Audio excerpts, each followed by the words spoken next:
Hello and welcome to the Book Podcasters. This is the Nothing is Wrong with You book podcast. We're excited to have you here with us today. This is a place where we're just talking about books, what resonates with us, what doesn't. Sometimes it's letting you know that you're okay just the way you are if you do not like the popular books out there. So as always, when we start in this space, we talk about what we're currently reading. So I'm going to start with you, Athena. What are you reading this week? Okay, I am reading. Let me just read through these. Okay, so the first one I'm reading is the Book of Kin, and it's on absence, love, and being there. It's essays by Jennifer Eli Bowen. I love this. So it says, and I'll read a little bit because it just helps me, but drawing on her experience as a mother, daughter, and founder of the Minnesota Prison Writing Workshop, the country's largest and most enduring prison-based literary organization, she examines the wild spectrums of shapes that care can take. And so it's just really interesting about her relationship with her father, about it's so good about I'm loving this. I'm almost done, and about what it's like in different prison systems around the world, and it's just really beautiful. So I'm reading that. Essays. Really good. Love it. Okay, now guess what? This is interesting. When I'm reading next, you're gonna be like, "What?" Okay, so I have to have a preface to it. So when I'm on Instagram and people say their favorite book they've ever read, like if it's on like this is like my top favorites, I might read it. But when you hear repeated like this is my favorite book, I'm like, okay, I have to read it. And Rebecca, I've meaning to talk to you about this. So right now I'm 350 pages in of 900 of Stephen King. Have you all read this? 11/22/63. No, Oh my god. I read every Stephen King book I could in sixth grade, and I love him, but that looks big. That looks too big to me. I didn't know you did. I love him I too. love Stephen King. That was like bread and butter to me as a I young had no person. idea. I love hearing that because I do too. And sometimes, like with fairy tale, I think I've talked about. I loved half of it, and then, but anyway, that's another topic. But this front, you have to read it, Rebecca, so we can talk about it because it's Really? about time. Yeah, because it's about time travel, and Oh, I'm he not does reading it. that. Rebecca needs to read that. I'm not Yeah, reading. yes, Rebecca, you got to read it. It's time travel, and it's done so beautifully. Because number one, as you know, Colleen, like he writes people that you care about. He's Mhm. so good about writing these conversational, like you feel like you're in conversation with all his people. Like you just care right away. He's so good at dialogue and making it feel Yep. effortless. But this is so cool in classic, like people are just keep saying it's my favorite book. The Stephen King form. It's based in Maine. There's a little like diner, and in the back of the diner this English teacher, his friend owns a diner, and this English teacher finds there's a portal to 19, is it 58? Oh, Rebecca is gonna love this. And it's just, I am loving this. Like I know this is just what we're reading, so I'll move on. It's not the whole episode, but I love how it's done. I love how it talks about this butterfly effect and what happens when you go back and you try to change one thing. There's no horror or gore for people out there listening if that's not their thing. This is really just purely time travel. It's beautifully done. I mean, there's some dark moments because history at that time was not fun. You know what I mean? History now is not fun, but it's just like this is or the time right now. But it's beautifully done. I love that when he goes down, and this isn't ruining anything, when he into this time, when he comes back, he can reset things. Like, but if he goes back in again, it all resets. So if he goes and does something that's not good, and then he leaves and comes back, he can reset it again. So it'll come back to. So it's just very interesting. It's interesting what he can carry with him, what he can't. They'll just disappear. Like, and then of course, like the whole question of like what do we want to change? But the whole thing that his friend asks him to do is this, to see if he can stop JFK getting killed. You know what I mean? To see if, Hmm. but on the way he does other beautiful things to make people's lives better. But then he says what? But I don't know. I'm not there yet. But anyway, You're 300 pages in and still want to pick it up. Like you're Oh my not god. like Yeah, I'm 360 right now. okay. And Chris joked the other night, I just sat there and he's like, wow, real page turner. And I'm like, seriously, like it's just really interesting. I love, Hmm. yeah. You So may have just convinced me. yeah, I love it. And like yeah. Anyway, it's great. I don't know what else to say. I recommend it. I know I'm not done with it completely yet, but it's just cool how he does this. Anyway, okay, moving on. Continue. I'm trying to think of other words for it. What are you reading, Rebecca? I just finished reading We Survived the Night by Julian Brave NoiseCat. So good. I really had no major expectations for it. It was one that I kept seeing that was coming out, and I just had it on my list, and then it showed up in my library, and I was like, wow, it was so good. I loved it a lot. So I recommend that one for everyone. Okay. And I'm also reading On Lighthouses by Jazmina Barrera. And I read Barrera's Queen of Swords, thanks to Colleen. And in that, I listened to an interview after I did my podcast and everything on the Queen of Swords, because I don't like to get, hear what everybody else is saying. I want to kind of give my interpretation. And so they talked about this book, and I think Cross Stitch was her other one, which I did get as well. I got it from the library as well, but I'm really enjoying this one. It's very similar to the style that she does with the Queen of Swords. So it's this movement of literature. It's movement of her story, and then connecting into like lighthouses. So yeah, and she's currently it's based where I am now, like at the Oregon coast. So also close to what I experienced. I'm really enjoying that. Yeah. I'm glad you liked the tarot-y book. When I saw that cover, I thought, yeah, I'm glad you liked it. I really like her style of, it's something I really like in memoir, that sometimes it's, or in this, they might even just call this nonfiction, but that it includes her story. So I feel it's like those weaving in of moments. So there's research, but there's also her story, which I really like when authors do that. It's my favorite way of reading at this point. Yeah. So I'm holding up my newfangled device that I got for Christmas. Wow. I got a Kindle Paperwhite, so I could read in bed at night, and because I was traveling, so I can't really I don't really know how it works still, but I read a book on here that you both suggested. I see you've called in Dead is the first book I read on my Kindle, and I like it. So I think it's a delightful read. I did not like it as much as the both of you, but I think it might be because I was reading it on this thing. I don't know. It's so different to me to read on this. It's very convenient, but I have no sense of the book. I keep forgetting the title because you don't see the cover. It's very strange. So I'm getting used to that. So I read that, and then I have a real book here. Charlotte McConaghy. I'm reading Once There Were Wolves because she was my favorite book from 2025. So I feel like I'm just going to go down a McConaghy rabbit hole. I read about 5 pages. So I don't know if I like it yet. I do not like how tiny the print is, and I'm going to say that out loud because it is very, very tiny. Tiny. And I guess old now. It's really small. I'm going to send a screenshot of it to you guys, and you can see how small it is. It's abnormally small. So whoever published this book, you could have made more pages and made it up. But anyway, I'm super pumped to kind of get back into her world. So those are what I had just finished and what I am reading. Yeah. Yay. Okay. I have to I have to just acknowledge that multiple times Amazon has sent you large print books. Because I ordered them accidentally. Well, I always send them back. I don't keep them. I know, but I just think it's funny that you're like, this print is too small. Does Amazon know something you don't know? This print is so tiny. I'm holding it up to show you guys. That is tiny. It is. Yeah.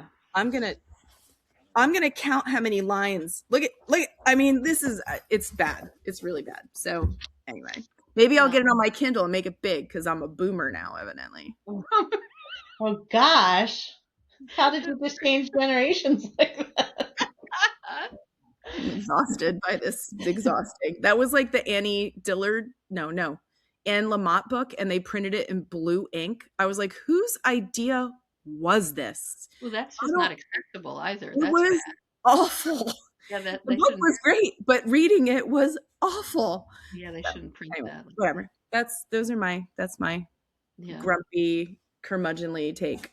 No, I hear you.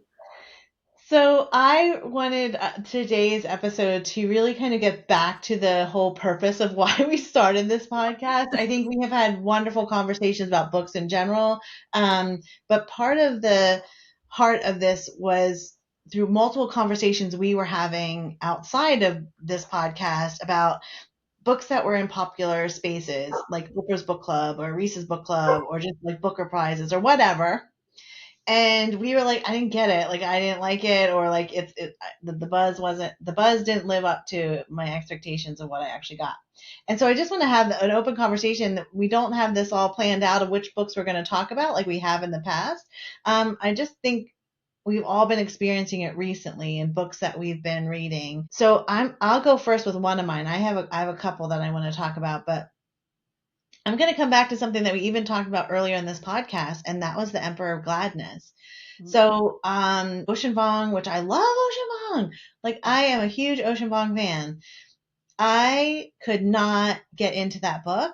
I gave it away. I took it to our used bookstore, got some money out of it to get some other books. But I don't know. I don't know if it was that I just couldn't connect with it or that I wasn't in the right space. And as always, I should note in this conversation to our listeners, none of this is about the author or their work that they're putting out there. It is our experience with the book itself. So Ocean Vuong is a very talented writer. It's nothing to do with him and his work. But it's interesting that this was the one that got a huge traction because Oprah, out of all his books, was the one that I was like, I don't get it. I don't get it. I never finished it. I know, Athena, you were reading it. We both got it around the same time. Did you end up finishing it? No, I didn't. Same for me. I'm a huge fan, but that one, I don't know why. And it was so beautiful. The writing is so beautiful, but I know it didn't like grab me like the other ones have. You know? I know. And I mean, am I like, and you were just talking about the King book. It's so long, right? But I think that for Yeah. me, it's always if I'm willing to go back to it, no matter how long it is, how short it. If I want in any free moment I have, I want to pick up that book. Yeah. Is an indication to me that I am interested. Right. If it will sit on my bedside table for weeks without me going back to the story, it's time to give it up. Like I don't even now. I used to like put it aside and try to go back to it later. I'm just like, nope, I'm not going back to that. That And is I 100% my metric now. Like Yeah. if it sits there and I'm like, I'd rather just stare at my phone or like the Aaron Dottie Roy book that I'm still reading. I'm like, I forgot I was reading this. Like that is an indication to me that even though this was on all these lists, like no.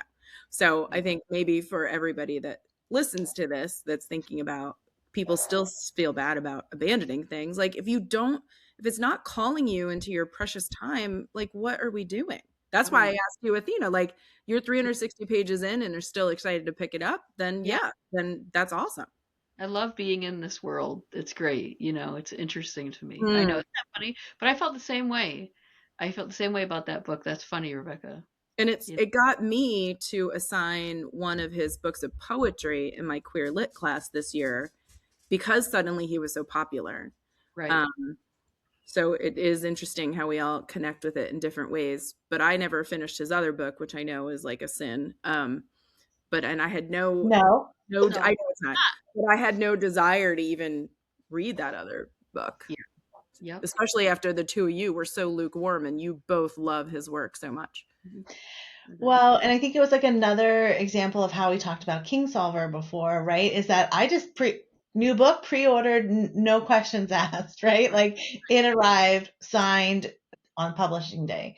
But yeah, no, got rid of it. I didn't.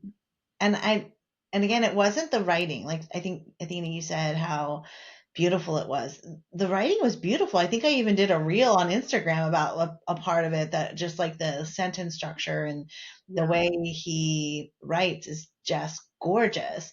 Amazing. I just couldn't connect to the story. Same. I know, it's interesting. Yeah. So that's one of mine, and I think it was just so in everyone's face because Oprah. Right. How about you, Colleen? Do you have any that you recently like was on the popular train, but you just didn't connect with? Not on the popular train, but I'm going to talk about Jane Austen. Okay. Oh, okay. I So if want you want to stay on the popular train, you can stay on that for little bit longer. Well, yeah. Jane Austen is fairly popular. Yeah. There's a new Pride and Prejudice and a new Sense and Sensibility movies coming. And I'm sorry, there does not need to be another Pride and Prejudice movie. Not after No. that. I love that. I do love the 8 hour or whatever. But so, Jane Austen is on my mind because I just got back from teaching in London. And and I put on my Facebook page, like, we're going to Bath. And so I feel like I should assign some Jane Austen. Immediately got like harangued and harassed. Is that a Jane Austen mug you're holding No, up? it's the Gordon head from Bath. I can't. I, every time I go there, I'm like, why do I have to go to Jane Austen? Yeah. So I assigned a little bit, and thanks to your help, Rebecca is eventually the one that got me to where I assigned it because I felt obligated to assign it. And then when we got to Bath and I had class, I'm like, I'm gonna tell you all, I hate Jane Austen. I don't like this, but it's okay to read a little bit of something you don't like. So if you didn't like it, it's okay. So I tried to actually impart to my students a little bit of, it is okay to not like something, even if somebody's, but you should still read it. Like, I still read it. I know why it's important. And so sometimes reading is an exercise. It does other things other than entertainment. But I'm like standing there at the little center of the town, and I'm like, I hate Jane Austen. And then I told everybody that, and then my friend sent me all these Jane Austen postcards, Rebecca. So then I started getting Jane Austen postcards every day. She was spamming me. So then my notebook to teach in London, my binder had all these Jane Austen postcards on it. So I will just again say, like, the kind of sacred books, you don't have to like them. It doesn't make you a bad reader or a bad scholar. And I wanted to say out loud to these 18 to 22-year-olds, you're allowed to not like stuff because you then create space to like things. And I want you to like things. I want you to read these 5 pages because we are in this place and we are in Bath, and I want you to understand the social mores, and that's what we're going to talk about. But if you didn't like it, you're not alone. So that's I haven't, well, the Arundhati Roy book I've abandoned, I think just it's gone into some kind of wasteland on my desk. And that is on every list from last year. It was in every window in London. It was just everywhere. And so I guess that's going to go, even though I love her. So that's another one that it's okay to not like, it's just boring. It's boring. It's like an autobiography. I don't care. I which makes me sad. Like, I think I would like it more if it were more memoir-y, but it's just kind of like, I know. Here's how I became a writer, and I don't I know. care. I love her. Again, I love her work so much. I teach it. I love it. I adore it. I don't need to know this part of the story. So No, I struggle with that. Like, I love memoir, but sometimes with, like you said, with autobiography or biographies too, like, I respect historians so much. And like, I love to watch like a documentary, but I find I'm often reading. And then, when they took this trip to the grocery store in 1987, like, I'm so bored. Like, I don't care about these details. Even if I really, really love the person, for me, it's hard for me to just get through like a straight bio of all. I don't know, maybe that makes me dumb. I just I struggle with that. I struggle with it. Right? That's the point of this, is like, you're so well read. It's not that we're afraid of reading. It's not that we're afraid of long books. We're not afraid of being bored sometimes. Like, it's just sometimes it just doesn't resonate, even though I was kind of shown. And also Jane Austen just turned 250 or something big happened while I was in London. So like, everywhere I looked was this Arundhati Roy book and Jane Austen stuff. And I was just like, I am being haunted by things I do not like. There was a really good There was a really good BBC documentary on her, which I thought was really good. Like, you don't have to even like her as a writer, but just like her life and her tenacity to get her work out there, and her taking ownership of what it Yeah. was. Like, she was actually, editing it. Like, she didn't leave it to an editor to do. And what that means for a woman writer at the time, it was Absolutely. huge. And seeing her So I notebook, think, the Weston Library had an exhibit about her, had her notebooks, had like, very interesting things. I can appreciate all of those things, and I never need to read a whole book by her. but I think that's also what we're saying here too, right? It's like we can look at awe and respect of the author themselves. They got a book out there. They did all this stuff. But what we're saying is that we don't actually have to like it. And that's the whole point of this podcast, and why we got it to get, like, why we got together to talk about it, is that just because it's out there doesn't mean you have to like it. And just because they're in the world and it's in your face everywhere. It's her birthday, and so everyone's talking about it, or it was on Oprah. Like, you don't have to like it. So, yeah, I think that's really the heart of what we're saying. None of this is against the author or their ability to write or the work that they're putting out there. It's just how we're connecting to it or not connecting to it. Mm-hmm. How about you, Athena? Any recent ones that you've really that have been out there in the world and you're just like, not really? It's just interesting. I know I've talked to you about this a little bit before, but last year, as you all know, like, I loved almost everything on the Booker Prize short list and long list. Like, and I think I keep talking about this to my husband. I'm like, maybe it's the panel, you know what I mean? Because I struggled with almost everything on it this year. Like, just not abandoning, not connecting. And I'm like, how can how are there are this many that I'm not like connecting with? Like the winner, Flesh. No, absolutely not. Like, I took that back to the library. you That did? and Flashlight. Yeah. Yes. I took Did you them put both back to the library. I tried both of them and took them both back. Absolutely not. And even the way people describe Flesh, I'm like, no, I don't get it. Like, I didn't find that detail of this person's life to be interesting. I just found myself like cringing it just didn't feel good to me at all. The only one, and I think it was on the long list, that I liked was The Rest of Our Lives, the Ben Markovitz.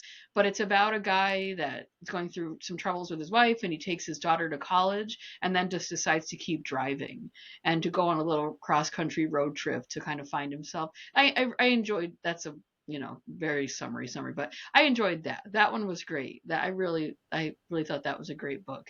But that's about it for me, and it just really had me wondering, like, wow, how can I connect so much with something the year before, and then like be it like Orbital, the winner last year, is one of my favorite books now, but Yeah. I found almost nothing. It was one of those, how I have like bring a book on vacation and take space in your luggage, it better be good. Yep. I'm gonna only bring rereads because I brought, what was it called? Oh shoot, I should have been ready. It was one on the long list, and again I was like, I finished it, but it was painful. Like, it was not an enjoyable experience. So I don't know. Isn't that funny? Well, I Like, read there was murmurings about the hounding. So oh yeah, I read that because it was like, this will probably be on the long list, and it sounded really interesting. yeah. And How was that? it was Oh, a very curious little book. And then it okay. didn't even make it on the long list. And then all these like giant like tomes of, maybe we need to blame Sarah Jessica Parker. I Was know what is he was happening. he was like a guest I know. guest. I said that to you, Athena, a couple weeks ago when we were on our walk, right? I'm like, it's Sarah Is it her fault? Like, what is happening? Like, endlings? Everyone's like, oh my gosh. Like, nope, had to put that one down. The one that I finished, but I was like, oh, it was about a translator, and it was fine. But I don't know. And that's when I always feel like this. What the whole point of this podcast is, it's okay, but it's hard for me not to feel like I'm not educated or something's wrong with me because I am not connecting with any of these. Yeah. But yeah, I struggled. So I don't know what happened, Booker, this year, but you didn't get me. I Yeah. struggled hard.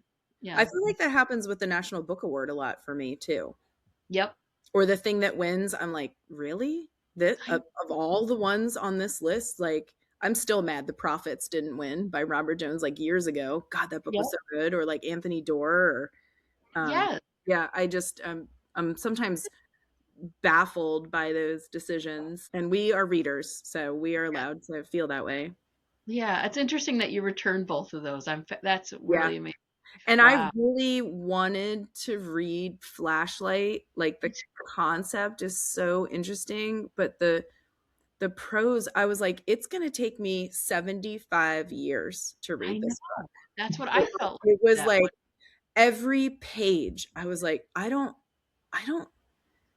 have to prove anything. Like, I'm not assigned to this book. So back to the library it went. And I'm sure it's great, but it was just not for me. I know. I would love to see the spreadsheet they used, because in interviews I heard them talking about it, how they graph up like all this out, like how they like if it does this, like I want to see what they're doing there. Yeah, what's the criteria? Yeah. Yeah, right? I'm interested. But anyway, awards are, it's a funky thing. Like it's a good thing to look to for recommendations, but again, I think so much of it, like we're talking about with this podcast, is what feels good when you're reading it. What I don't know. Yeah, that one was like, there was one person who a Charlotte McConaghy book. Like, I was like, I think this is the best book I read this year. Another of my friends was like, I hated that book, and I'm like, I know, but of course, like, it's fine. That's fine. But yeah, it feels weird when something you loved so much, somebody else is like, nope. And you're like, okay. I know. Well, that happened at dinner the other night too. My friend was like, you didn't tell me about the ending of that book. That was horrible. That was the Charlotte McConaghy's new one. Oh. Yeah, it really upset her. Like, she was like, you should have told me. That was like, why would you tell somebody the climax of the book? You wouldn't. Yeah, oh, exactly. By the way, ... Like, this is exactly what happened. So enjoy reading it until the end. Also, I feel like the whole book is kind of setting up what's going to happen at the end. I can't stop thinking about the ending of that book because I thought it was so beautiful and how it was written. So it goes to show. You just don't know. Yeah. Yeah. I loved it. Oh, I love it. So for me, another one that has been everywhere, and I'm seeing it constantly, I feel like it's probably like how you were bombarded in London, was The Loneliness of Sonia and Sonny by Karen Desai. Is that not good? My friend was like, I'm going to give it to you when I'm done. Oh, no. Well, I'd be curious, and I think I did say this to you when I was listening to it. I was like, I'm curious what your thoughts will be as in the Poco space of like what. Have you read her other books? Any of her other books? Inheritance. Is she the Inheritance of Lost Person? Yes. I think that's the only other book. Yep. Yeah, I loved that book so deeply. I can't tell you one thing about it, but I know I loved it. After I read it, I made everybody read it. But that's all I can tell you. Yeah, so I was listening to it as everyone knows. If you're listening to our podcast, I listen to a lot of books as I'm walking, and I think it's like a 22-hour long. Yeah, it's a long one. Listen, and I got to 4 hours left. So think about that, 22, and I got to 4 hours, and I was just like, I'm not listening to this anymore. Wow. Oh my God. Wow. Holy cow. Now, my friend who sent me a picture and said, have you read this? I don't know that she had finished it. That does sometimes happen, right? You're like, oh, this is so good. And then just like, no, this is not good. I abandoned that too. Did you? Oh, you did too? Yep, I did too. I didn't get very far in, but I was just like, I found myself not hating it. I just was not drawn back to want to pick it up. And my life feels so full right now with grad school and kid and everything that I can't. And plus with having, too, assigned reading right now, I can't feel like my love of reading is assigned, like I should read this. So I just was like, I didn't give it away. I thought maybe another time, like this whole discussion, but yeah, I let that one go. Oh, yeah. All right. Well, I think for me, like, it just, I don't know, I wasn't either connecting with it or, but to have spent that long of time with it and just to be like, that was like top of a lot of year lists. It was everywhere. It still is everywhere. Yep. That's another booker this year that But like that was at the top of all the lists the year before, and all of us were like, nope, nope, nope, nope. So that's interesting. I know. What are they all I don't understand. Like, is there so much hype from publishers? I don't know. Are they just getting the same books put in front of them? Because you read all these other books and you're like, these books are so much better than that book. So that's interesting. Now I'm like, oh, do I even want to read this book or even try? Well, I think because of, your field, and I'm sure there's like, even if you start reading it, I'm really curious to see what your thoughts are of it. It is coming to me eventually. I'm not buying it. My friend is going to give it to me because I was like, oh, I'll get it from the library, which already is like the kiss of death for me. If I'm getting you from the library, like I'm going to give you 20 pages. Like I'm so quick to take it back to the library. Yeah. I had a whole bunch from the library that came in last week, and same thing. Oh my if God. I was reading Athena like 10 pages, I'm like, Athena with her crate of books from the library the other day. Literally, Athena, she got to the library to pick up her holds, and it was in a milk case, like milk crate. Yeah, when you have too many, they put it in a thing. That's ridiculous. Well, I have a little bag that my sister-in-law, her mom made for me, like a library bag, which I always love. And so I have that, and I take that. And yesterday I picked up books, and I'm like, clearly I brought the wrong bag. So I was like carrying half of them, and I had like 3 books. I love it. My New Year's resolution to not buy so many books. Anyway, I'm obsessed. So we're allowed to not like books again. Yep. If the takeaway is that, because I still talk to people so much and they're like, well, I don't really like it. Yeah. Like, well, why are you reading it then? Well, I need to finish it. No, you don't. No, you don't. Life is too short. Unless you were assigned it. Yeah. I know. Yeah. And I think so often is the case. And I think that's even why I got so far into listening to The Loneliness of Sonia and Sunny, is that I was like, okay, well, it's going to get somewhere, right? Like I'm going to like start connecting at some point. And when I looked that I had 4 hours left and I still didn't care, I was like, this is bonkers. And I'd much rather, and I switched a book up. I think that's when I actually switched into We Survived the Night, which I was like, I just couldn't wait to stay in that space. Right. So, and it could just be a fiction to nonfiction for me sometimes is a thing. But anyway, those are our thoughts. A reminder that there's nothing wrong with you. No. And you can say no. And I'm sure by giving it away or putting it in a free library or taking it to a used bookstore, someone else is going to pick it up and be thrilled because they love it. Hi, everybody. Thanks for spending some time with us today. We 3 love talking about books, and we love each other, and we're so glad that you're spending some time with us as we share these things that we love. Thank you for all you are doing to help us create this community of readers in a time where we all need everybody to read more. If you could hit the thumbs up down below, it would really help us out. Subscribe wherever you're listening or watching. Share an episode with someone else who loves to read or maybe just needs to be reminded that we don't have to like all the books in the world. We would really appreciate it. Thanks for everything you're doing, and really just thanks for joining us and creating a space for us to do this thing that we love. Thanks. So at the end of the podcast, we always like to give you a recommendation. It is usually something that is a 2 out of 3 at least that we have enjoyed. And so I'm going to hand it off to you, Athena, to share the book that we're recommending today. Sure. So a book that I loved, and I know Colleen did as well, is Bug Hollow by Michelle Huneven. I want to make sure I get that right. Okay. But it's just a great family story about the generations of this family from the 1970s, and kind of the trauma that affects the family with something that happens to one of the family members. Help me, Colleen. I don't want to give it away, but I think the back of the book says that happens. There's like there's okay. So it's okay. I think so.